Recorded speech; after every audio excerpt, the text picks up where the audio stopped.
guarda aí para outra hora que eu precisar. Eu acabei de ganhar um caminhão aqui. Aleluia. Na sexta-feira. O caminhão que pega, tá bom? Amém. Você pode dar uma glória a Deus por isso? Glória a Deus. Não deixa a sua ajudazinha para outro dia. Bom, amados, feche teus olhos. Senhor da glória, aqui está um texto lindo. Fala conosco através da tua palavra. Usa os nossos lábios outra vez mais. Em nome de Jesus. Não senta ainda não?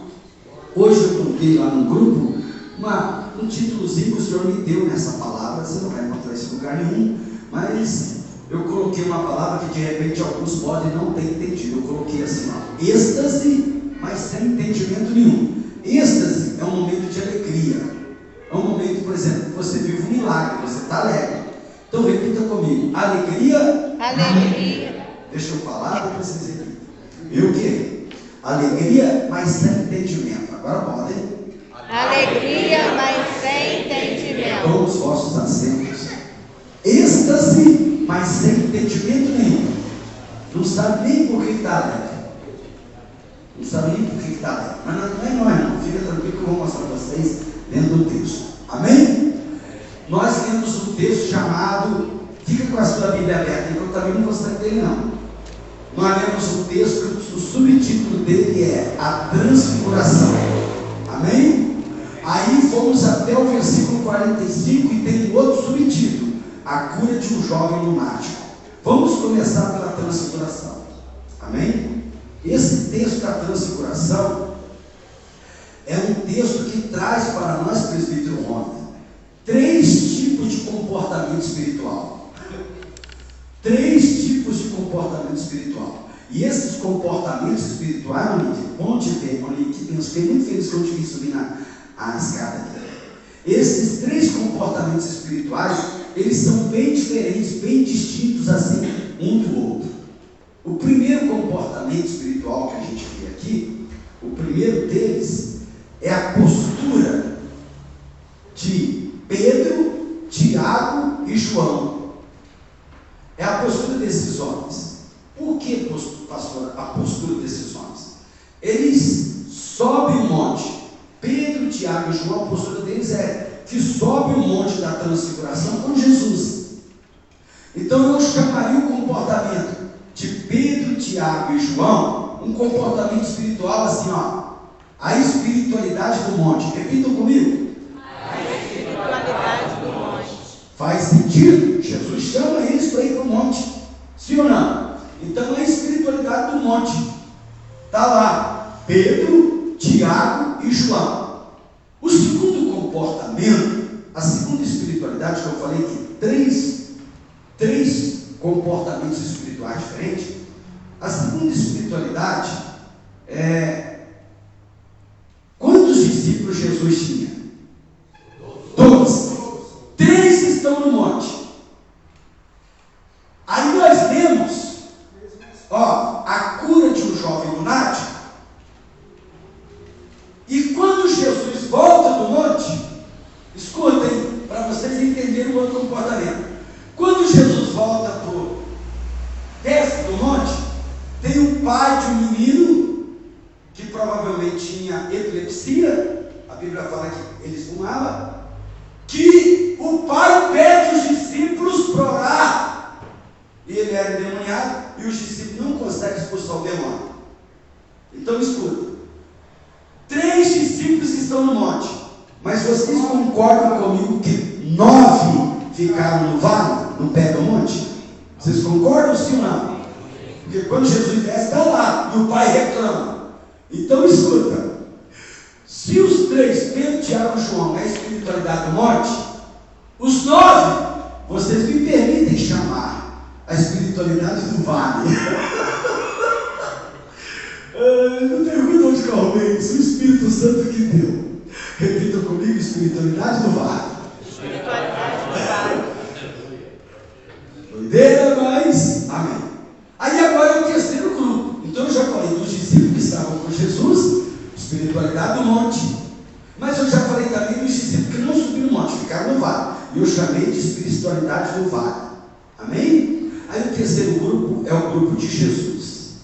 Ó, Jesus sobe no monte para orar. Está no texto sagrado. Está ou não está? Jesus sobe o monte para orar. Aí ele desce do monte, revestido de poder. E aí, por isso que eu li o texto todo do menino endemoniado. Aí ele liberta o menino endemoniado. Vocês concordam com o pastor? Isso está no texto ou não está? Aí eu chamaria essa espiritualidade de espiritualidade da oração, da obediência e do poder. Então repita comigo: espiritualidade da oração, da obediência e do poder. Repitam: espiritualidade da oração, da obediência e do poder. Amém. Fechou. Então, 3 comportamentos de espiritualidade diferentes. Vocês entenderam? Os 3 discípulos estavam com Jesus: Pedro, Tiago e João, espiritualidade do monte. Os 9 que ficaram no vale, espiritualidade do vale. E a espiritualidade de Jesus, porque ele subiu o monte para orar, e quando ele volta ele liberta o menino. Então, espiritualidade da oração, da obediência e do poder. Vocês entenderam isso? Diga amém? Amém. Então agora nós vamos estudar. Amém? Por que o Senhor deu isso? Os discípulos no monte. Então, a espiritualidade do monte. Eu estou falando de Pedro, Tiago e João. Os discípulos do monte: Pedro, Tiago e João. Eles contemplam milagres lá no monte. Que milagres, pastor? A nuvem vem e os envolve. Aí de dentro da nuvem eles ouvem uma voz. Está no texto: este é meu filho amado, em quem me comprazo. Isso não é, meus amados? Então eles contemplam milagres. Ficam ligados aqui, ó. Então, aqueles discípulos da espiritualidade do monte, eles contemplam milagres. Os discípulos que estão no vale, que ficam no vale, eles entram numa discussão com os fariseus, eles entram numa discussão com aquela multidão, que não levaram eles a nada. Como assim, pastor? Não levaram eles a nada. A prova é que não levou a nada. Eles não conseguem expulsar o demônio dos meninos. Não conseguem expulsar o demônio do menino. Então, uma discussão com os fariseus, está no texto, com o pai do garoto, e aquela discussão não levou a nada. A prova que é verdade, que eles não conseguiram expulsar o demônio dos meninos. Porém, Jesus sobe o monte para orar. E Luciano, ele ora. Jesus ora. Ele desce do monte para obedecer, e ele obedece, Deus. Ele sobe o monte para orar, irmã Vera, e ele ora. E ele desce do monte para obedecer, e ele obedece. E diante do menino endemoniado, ele o liberta. Está isso no texto. Se você depois quiser ler, pode ir até o 45, que você vai encontrar isso lá. E ele o liberta. Então, essa espiritualidade, a da oração, a da obediência e do poder, é muito melhor do que a espiritualidade do monte e a espiritualidade do vale. Quem entendeu, diga amém? Amém. Agora eu quero chamar a sua atenção para uma coisa. Eu queria chamar a sua atenção para os 3 discípulos que estão no monte. Se não der tempo, 5 para 9, os irmãos me conhecem. 5 para 9 eu dou a vez, senão vamos embora. E a gente conversa com os outros outro dia, não tem problema não. Eu queria chamar a sua atenção para os 3 discípulos que estão no monte com Jesus. Por que, pastor, que o senhor está chamando a nossa atenção para ele? Eles estavam alegres, eles estavam em êxito, mas sem entender por que eles estavam alegres. Estavam em êxtase, mas sem entendimento. Por quê? Vamos lá. Veja, amados. Jesus subiu um monte para orar. E ele ora. Eu já falei para você. Os discípulos, Pedro, Tiago e João, também subiu um monte para orar. Porque eles são convidados de Jesus. Sim ou não, irmão? Sim. Está no texto. Foram convidados por Jesus porque eles faziam parte do círculo íntimo de Jesus. Pedro, Tiago e João. Jesus sobe o monte para orar. Eu já te provei que ele ora. Mas Pedro, Tiago e João sobem o monte para orar, mas ao invés de orar, o que eles fazem? Dormem. Pastor, vamos dar uma olhadinha no versículo 32? Pode colocar o 32? Olha para vocês verem. Coloca o 32 para nós. 20 a 4, não tem problema. Vamos ler? 1, 2, 3 e já? E Pedro e o que estavam com ele estavam carregados de sono. Ao invés de orar, o que eles fizeram? Dormiram. Olha que diferença. Estavam no monte, convidados para orar. Jesus sobe e ora. Mas quem é convidado de Jesus para orar com ele, dorme. Você já deve ter sacudido esse texto para lá e para cá e nunca prestou atenção nesse trem aqui, irmão. Você nunca deve ter prestado atenção nisso aqui. O que dá prazer em Jesus? O que dava prazer em Jesus? Orar. Para os discípulos dava sono. O que dava alegria em Jesus? Orar. Para os discípulos, desânimo. O que dava êxtase em Jesus? Orar. Para os discípulos, deitaram. Você nunca prestou atenção nesse texto. E é aqui que está a diferença. Você deve ter se enganado, hein? Quando eu falei assim, ó, Pedro, Tiago e João, eu vou chamar de espiritualidade no monte. Ih, o pastor vai falar que orar no monte é melhor do que orar na igreja. Quebrei você. Está vendo? Convidados especiais de Jesus para orar no monte. Ou oportunidade que eles perderam. Ah, se Jesus me convida, hein? Eu vejo, eu sinto ele lá. Mas já imaginou orar com Jesus? Você já pensou nisso? E eles perdem a melhor oportunidade da vida deles. Ao invés de orar, é o texto que diz: dormem. Estavam no lugar que tinham tudo para ver muito mais. Por isso que estão em êxtase. Mas sem entender. Por quê? Em vez de orar, está dormindo.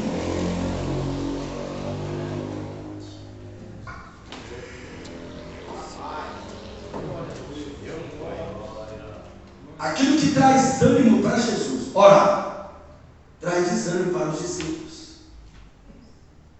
Você já pensou nisso, irmãos? Eu queria que você parasse um pouquinho e pensasse comigo nesta noite. Eu queria que você sondasse o seu coração. E não adianta me dizer, se o Felipe da bateria estivesse aqui. Se aquele pessoal do grupo churrasco lá estivesse aqui. Deus não fala com quem não está aqui, Gilberto. Fica tranquilo. Deus só fala conosco. Quem entendeu, diga amém. Amém. Com que postura você tem entrado na casa de Deus? Jesus. Todo dia te convida para vir aqui. Aleluia. Sim ou não, irmãos? Ou você está achando que você consegue vir? Não. Há uma luta diária entre carne e espírito. Entre carne e espírito. E quando você começa, hoje eu vou ao culto, você pode ter certeza, aleluia, que o Espírito está mais forte. Jesus te convenceu. Eu quero te perguntar com que postura você entra na casa de Deus. Com deleite, com prazer, com alegria. Ou você tem entrado mastigando chiclete. Ou você tem entrado recebendo um torpedo no WhatsApp, que não é torpedo do céu. Eu te garanto que ele não ia falar contigo se você estivesse olhando no WhatsApp. Pode ser torpedo do inferno, mas do céu não é. E você sabe que quando você entra aqui, você conhece a história, que o véu do templo se rasgou de alto a baixo, e o caminho está livre, o acesso está livre, para você falar com Deus aqui. Você tem acesso a Ele, você tem noção disso? Com que postura você tem se apresentado na presença do Senhor, na casa do Senhor, no templo do Deus vivo, para adorá-lo? Ou você entra aqui e aqui te dá cansaço? Ou você entra aqui e aqui te dá sono? Abre uma boca igual de crocodilo e até reclama que o culto está demorando, que o culto não está muito bem, ou que o pastor não terminou na hora certa. Você está igual Pedro, Tiago e João. Recebeu o convite de Deus, subiu ao monte e ao invés de orar, dormiram. que postura, com que propósito você tem vindo na casa do Senhor. E é tanta irreverência que a gente encontra aqui dentro. Essa palavra poderia ser, pode estar pensando, poderia ter sido na ceia, pastor. O senhor não trouxe a palavra? Não, essa é a palavra para não. A ceia, Deus vai dar outra, fica tranquilo. E Deus vai dar outra. Não tem jeito de correr, se você correr, o pastor vai ver que você não está gostando da palavra, aí eu vou achar que é para você. Se entrou, caiu na armadilha. Mas com que propósito você veio aqui hoje? Aleluia. Como é a tua reverência? Para buscar, sabendo que o véu está à beira do caminho até Deus, ou te dá sono, te dá cansaço, e você está dizendo, é melhor eu ficar em casa. Uma outra coisa que eu quero pensar aqui com vocês, aqueles discípulos do monte pisaram numa região do sobrenatural. Aqueles 3 discípulos viram milagres, Marcelo. Aqueles 3 discípulos viram, não sou eu que estou falando, não é a Bíblia, viram o rosto de Jesus brilhar. Nem Moisés teve esse privilégio, os discípulos tiveram. Viram o rosto de Jesus brilhar. Viram as vestes de Jesus, e pastor Raimundo, resplandecente como a neve. As vestes de Jesus estavam tão branca, que se não me falha a memória, no Evangelho de Marcos, no capítulo 9 também, no versículo 3, o evangelista Marcos diz assim, o melhor lavandeiro, a melhor lavanderia do planeta não teriam condições de colocar as vestes de Jesus tão brancas como elas estavam. E os 3 discípulos tiveram a oportunidade de ver isso, mas preferiram dormir. Alguém lê Marcos 9:3? Olha para você ver como que eram as vestes de Jesus. Pisaram no lugar do sobrenatural. Ô pastor, me explica esse negócio de pisar no lugar sobrenatural. Olha aqui para o pastor. Até os espíritas às vezes usam essa passagem para falar sobre a reencarnação. Mas o que aconteceu aqui foi uma visão celestial. É totalmente contrário ao que comentam. O que acontece aqui é uma visão celestial. Quando a nuvem envolve, aí aparecem 2 pessoas que eu vou citar. É maior que Elias. Elias e Moisés, melhor dizer, desculpa. Moisés e Elias. Aí as pessoas pensam que isso aqui dá base para a reencarnação. Não, porque não era uma realidade. Tanto é que quando a visão acaba, só dá Jesus e os discípulos. Cadê Moisés e Elias se eles tivessem reencarnado? Está vendo? Então essa passagem da transfiguração precisavam dizer que ela é uma visão celestial. Como assim, pastor? Porque o lugar que eles estão é sobrenatural. E Pedro, Tiago e João estavam no lugar sobrenatural. Tinha tudo, aleluia, para viver o sobrenatural com Deus. Viram milagres, viram o rosto brilhar, viram as suas vestes resplandecentes, que a melhor lavanderia não tinha condições de colocar ela branca como estava. Mas perderam este privilégio, porque preferiram dormir. Alguém achou Marcos 9:3? Bem na hora, Erivaldo. E suas roupas se tornaram toscantes tão brancas, mais brancas que qualquer pessoa deste mundo as poderia tornar. É isso, não é? Ninguém, nenhum lavandeiro, Deus se fala lavandeiro, lavanderia, teria condições. Mas os discípulos perderam a oportunidade de participar daquilo tudo ali. De repente eles veem Moisés e Elias surgindo, conversando com Jesus. E o que eles conversavam com Jesus, Moisés e Elias? Conversavam com Jesus sobre a sua morte. Sobre a sua morte. O que ia acontecer? Aí eles ouvem a voz do próprio Deus. Olha que privilégio, irmãos. Aí eles ouvem a voz do próprio Deus, de Deus na nuvem. Olha que privilégio, irmãos. Aleluia. Viram milagres, mas desprovido de entendimento, desprovido de discernimento, não adiantou nada. Viram maravilhas, mas se você não tem o discernimento daquilo, das coisas espirituais, não adianta nada. Escutem, no sábado passado, Deus batizou a Patrícia Rodrigues, namoradinha do Jean, com o Espírito Santo. Eu tenho certeza que muitos nem ficaram sabendo. Alguns viram quem estava ao redor dela. Pastor, eu vi a glória de Deus, a menina não parava. Quem está ligado, queridos, quem entra em reverência, quem entra na mão do Senhor, ele nota o que está acontecendo. Mas Pedro, Tiago e João dormiam. Por isso que estavam em êxtase, mas sem entendimento, sem saber o que estava acontecendo. Participam da transfiguração. Vem lá transfigurar Moisés e Elias. Moisés representando a lei e Elias representando os profetas. Poderiam ter, concorda, amados? Esse texto talvez seria o mais famoso da Bíblia Sagrada. Mas por quê? Porque não estavam em reverência no lugar do sobrenatural.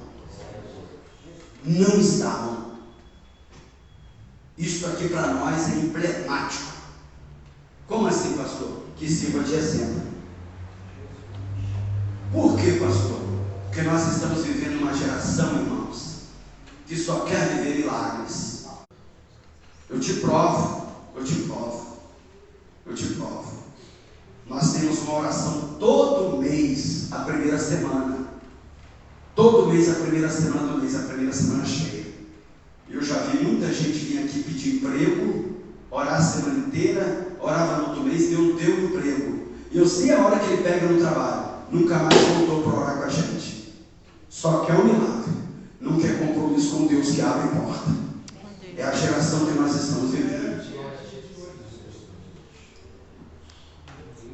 Nós estamos vivendo uma geração que, eu queria ver mais milagre. Está pensando que em ver milagre vai crer mais em Deus. Não é isso que a Bíblia diz. A Bíblia diz que a fé, ela não vem por ver milagre, mas a fé vem pelo ouvir a palavra de Deus.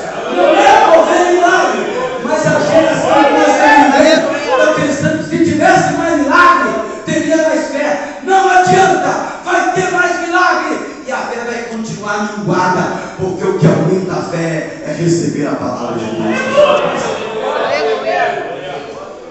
A igreja está entendendo o que o Senhor está dizendo para nós nessa noite. Quem está entendendo a glória de Deus? Porém, eu preciso dizer para vocês que eles estavam vendo milagre, mas eles não estavam discernindo. O que eles não estavam conseguindo discernir? Pedro, Tiago e João. O que eles não conseguiram entender, irmãos? A centralidade da pessoa de Jesus. Como assim, pastor? A centralidade da pessoa de Jesus. Eu te explico melhor.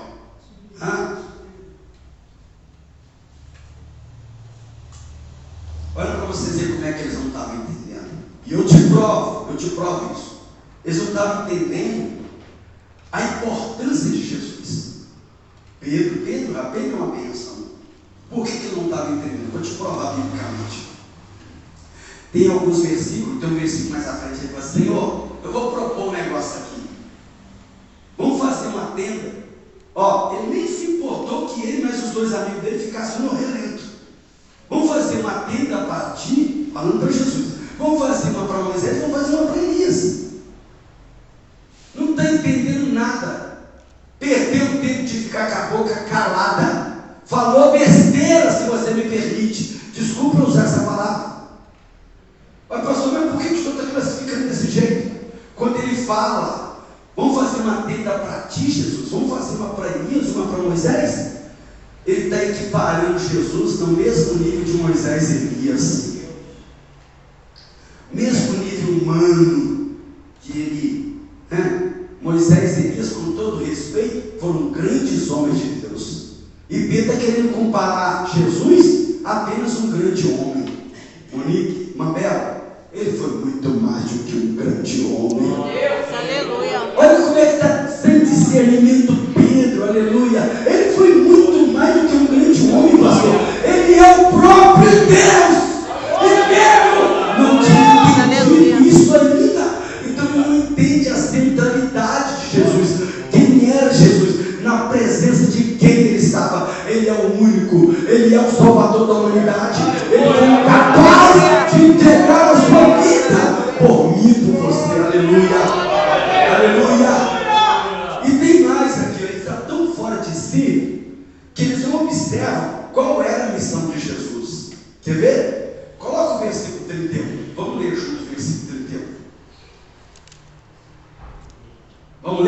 juntos, 1, 2, 3 e já. Os quais apareceram com glória e falavam da sua morte. Amém. E descobria em em Jesus. Jerusalém. Olha só, a conversa de Moisés e Elias com Jesus é sobre a sua morte. Está aí para você ver uma coisa. Sobre a morte dele na cruz. Preste atenção. Sobre o que ele iria passar no Calvário. Agora dá uma olhadinha no versículo 44. No 44, coloca ele para mim. 44. Leia comigo. 1, 2, 3 e já. Ponde vós essas palavras em vossos ouvidos, porque o Filho do Homem será entregue nas mãos dos homens. Agora escuta. Olha o que eles não tinham observado. Moisés e Elias, Pedro, Tiago e João. Enxerga eles conversando com Jesus. Qual era o assunto de Moisés e Elias com Jesus? A morte dele na cruz. Chega no versículo 44. Ponde vós estas palavras em vossos ouvidos. Jesus está corrigindo Pedro, Tiago e João. Porque o Filho do Homem será entregue na mão dos homens. Deixa eu melhorar isso aqui. Não entendi, pastor. Quando Pedro propõe Jesus fazer uma cabana e eles ficarem ali, Pedro não tinha entendido que Jesus teria que morrer para salvar ele próprio.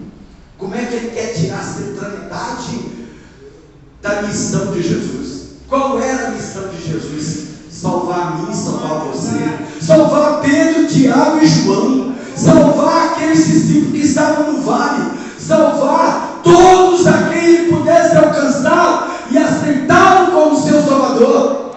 Mas ele quer que Jesus fique ali, porque ele não entendeu qual era a missão de Jesus. Ele vai passar por aqui, ele vai orar, mas depois ele vai descer e vai ser crucificado para que eu tenha direito à salvação eterna nas nações celestiais. Aleluia. Aleluia. Oh, glória a Deus.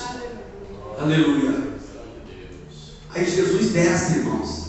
E quando Jesus desce, observa, veja que quando Jesus desce do monte, ele expulsa o demônio do menino e devolve imediatamente o menino ao seu pai. E o pai amou aquele menino, certo? Agora escuta uma coisa, não vou ter tempo, senão não vai, vou cumprir meu horário. Mas quando ele chega na multidão, aí abre aquela discussão. O pai vai e fala assim: olha só, veio os discípulos que tinham presenciado o pai todo aquele período, entregando o filho para eles, e eles não conseguiram expulsar o demônio. Aí os discípulos ali, a maior cara de pau, certo, irmão? Aí o pai veio e fala assim: eu entreguei meus filhos para eles, mas eles não conseguiram expulsar o demônio. Olha que coisa, irmãos. Jesus pega, expulsa aquele demônio e devolve aquele filho a seu pai. E começa uma discussão ali. Ah, mas aí os discípulos perguntam: Jesus, por que nós não conseguimos expulsar e o Senhor conseguiu? E começa. Eu mostro para vocês o que significa isso. Os discípulos queriam levar Jesus para um lado político. Um lado político que agradasse aqueles homens, agradasse aquela multidão. Aí Jesus olha para eles e diz assim: olha, não me interessa o que os homens pensam de mim. A minha obra não é agradar os homens, a minha obra é agradar ao Pai. Aleluia. Aleluia. Quando ele expulsa o demônio e entrega, os discípulos queriam levar Jesus para o lado político. Os discípulos queriam que ele fosse bem visto pelos homens. Aí no versículo 44, ele está dizendo: é necessário que eu entregue a minha vida na mão dos homens para ser crucificado. Pedro, Tiago, João e todos os demais.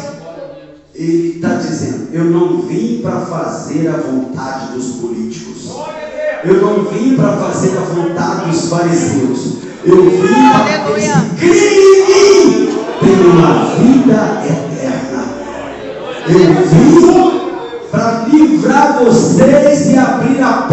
escravidão para que vocês sejam livres. Eu vim para redimir a vida que o diabo arrancou de cada um de vocês. Eu vim para dar vida e vida em abundância. Eu não vim para agradar político, eu não vim para agradar presidente, eu vim para entregar minha vida pela humanidade. Aleluia. Agora dá uma olhadinha no versículo 45. Coloque aí para mim no filho próximo. Vamos ler todos juntos? Mas eles não entendiam esta para palavra. tudo êxtase, mas sem entendimento. Foi aqui que o Senhor me deu o título. Quando eu já estava quase terminando o sermãozinho lá, pastor, meus escritos falou, o Senhor colocou, está leve. Mas até agora eu não estou entendendo. Vamos ler mais? Vamos até o final agora. Mas eles não entendiam esta palavra, que lhes era encoberta, para que a não compreendessem, e temiam interrogá-lo acerca desta palavra. Viram o milagre, mas não entenderam. Viram o rosto brilhar, mas não entenderam. Viram a transfiguração, desculpa, sem saber o que estava acontecendo. Os discípulos nem sabiam qual era a missão dele. Queria que ele fizesse cabana e ficasse por lá. Achou que ele seria um rei político. É verdade ou não é? Então, êxtase sem nenhum conhecimento. Vamos fazer tenda, Jesus, e vamos ficar aqui. Não estão sabendo o que está ali, o que vai acontecer. Ficaram ali no monte. Era a missão deles, irmãos? Jamais. Jamais. A missão de Jesus não era naquele monte. Aí veio um monte de discussão qual era o monte, né? Fica tranquilo, pensa no monte que você quiser. Amados do Senhor Jesus, a gente vem à igreja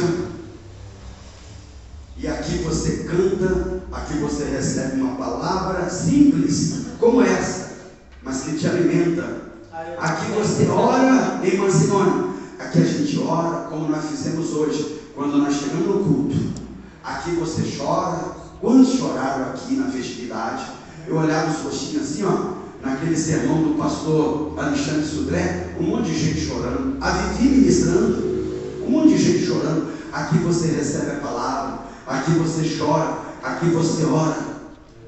Aí agora deixa eu falar uma coisa para você. Nós estamos iguais os discípulos do monte. Você vai tomar uma bambuzada. Dentro das quatro paredes é mal. Dentro das quatro paredes é fácil. Aqui, irmã Sueli, a gente vem para abastecer. Mas o nosso testemunho deles não é aqui, Monique. O nosso testemunho é lá fora. Deus, aleluia. O nosso testemunho é lá fora. Pedro, Tiago e João não estão entendendo o que eles foram fazer lá em cima. O que Jesus queria que eles fizessem. Aqui dentro é fácil. Aqui dentro eu sei que o irmão Solange é crente. Eu sei que o Diácono Fernando é crente. Eu sei que o Gilberto expulsa demônio. Eu sei que o Xavier. Mas eu quero ver o nosso testemunho no ponto de ônibus ou dentro do ônibus. Se o diabo pegar o que você vai ter coragem de levantar e ir lá. Aleluia. Aleluia. O nosso testemunho não é aqui dentro. O nosso testemunho é lá fora. O nosso testemunho é no vale. É no vale que Deus vai conhecer cada um de nós. E lá no vale, presbítero Rômulo, tem gente gemendo como aquele garoto, tem gente chorando, tem gente passando necessidade, tem gente precisando de um abraço.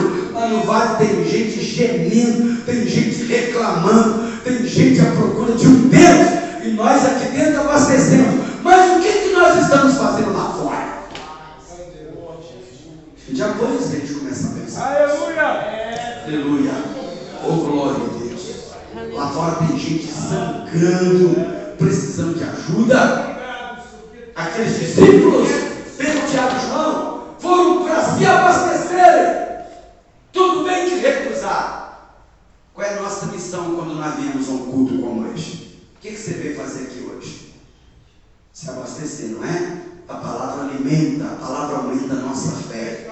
Eu quero ver o que você vai arrumar amanhã no seu emprego, no seu local de trabalho, na rua onde você mora.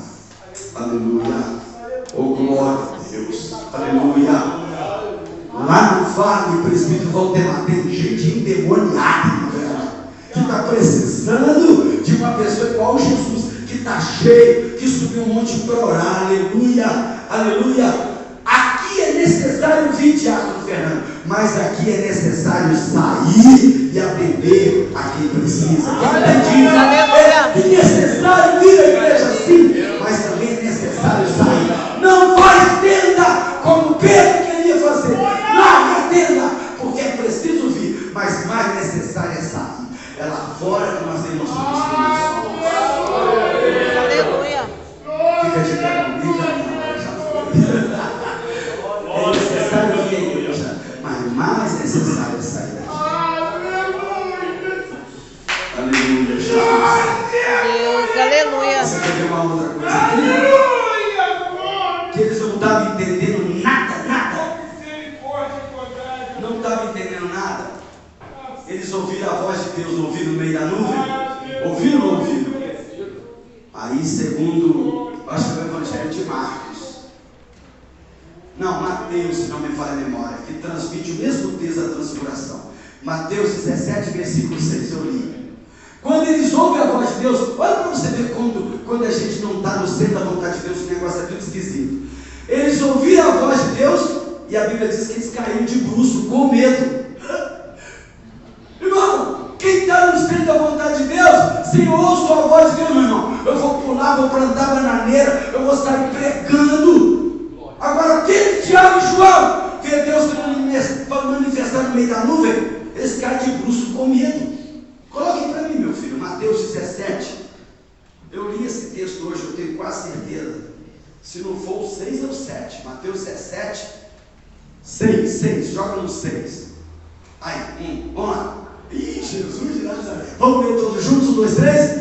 E os discípulos, ouvindo isso, caíram sobre os seus rostos e tiveram grande medo. Quem que está no centro da vontade de Deus, quando ouve a voz do Senhor, vai cair com medo? Em êxtase, mas sem entender nada, sem entendimento. O que vale? É o mesmo texto da transfiguração. Se nós voltarmos nele, você vai ver. Quem tem medo quando entra na presença do Senhor? Estão vendo milagres, viram as maravilhas, mas estão com medo. Está na presença de quem? Coloca a tua mão sobre o teu coração. Ao invés de eles terem deleites por estar ouvindo a voz de Deus, eles estão com medo. Nunca perca a referência quando você entrar neste lugar, querido. Aqui não é para ter medo. Se o profeta levantar a sua voz, abre os teus ouvidos e ouça. Aleluia. Se ele falar palavras duras, escute. Deus só corrige a quem ele ama. Não cometa o erro de Pedro, Tiago e João, que quando ouvem a voz de Deus, cai de bruços com medo, correndo da voz do Senhor. Aleluia. Oh, glória a Deus. Deus é santo e este lugar é santo. Aleluia. Êxtase, alegria, sem entender, não adianta nada. Não adianta nada. Ao entrar aqui, reverência, mas entenda o que está acontecendo. Encha-se do poder de Deus. Entre para abastecer, mas não faz tenda. É necessário entrar, mas mais ainda é necessário sair para levar aquilo que você recebeu. Feche os teus olhos. Feche os teus olhos em nome de Jesus. Meu companheiro Xavier, pega o microfone aí, filho, e nos conduz a Deus coração. Oh, glória. Guarda essa palavra, querido. Guarda essa palavra. Eu tenho certeza que Deus falou conosco aqui nessa noite. Eu tenho certeza que você tem ouvido a voz de Deus. Pode orar, meu companheiro. Aleluia. Glória. Nós estamos nesse momento, Senhor, deveras, alegres, contentes, felizes, porque nós acabamos de nos alimentar. A nossa alma se alimentou. A nossa alma está sorrindo dentro do nosso corpo, porque ela foi alimentada. Muito obrigado, meu Deus. Continua abençoando o teu ungido, o pastor Joel. Continua abençoando ele, Senhor. Encorajando ele cada dia mais, porque os dias estão se findando, as coisas estão ficando mais sérias. E o pastor está Precisa deixar o Espírito Santo trabalhar. Meu Deus. Agora a tua igreja vai embora, vai para casa. Salmodiando aquilo que comeu, que é a palavra, a doce palavra. Muito obrigado, meu Deus. Muito obrigado. Em nome de Jesus. Amém. Irmãos, eu estou sendo covarde. Eu tenho uma netinha que está internada no Alcides Carneiro e veio meu tempo de oração e eu não parei, né? O nome dela é Maria. Ela passou mal e o médico não deixou ela ir para casa. Se eu não falar, eu vou passar guardado a noite inteira. Tiago me disse, pega aqui no outro microfone. Ora pela Maria e eu dou a bênção. Aleluia, Jesus. Querido Deus, amado Pai, Senhor, a tua palavra diz que protege, Verdade, Jesus. avaliar, Senhor, mas tu é o Deus de longe, que perto, Senhor. Vai com a tua palavra de poder e restaura a vida dela, restaura também a vida do filho do pastor dela, Senhor, restaura todos que estão no leito, Senhor, Deus te levanta, tu vai trabalhar, tu vai para ajudar, então, Pai querido, nós fazemos vida e vida em abundância. Quando o inferno repreenda a força do inimigo, que todo experimento entre em terra agora, no nome de Jesus. Amém. A graça de nosso Senhor e Salvador Jesus Cristo, o amor de Deus, o nosso Pai, a comunhão e as consolações do Espírito Santo de Deus, seja com toda a igreja junto, nós digamos amém. Vai em paz, amados. Deus abençoe.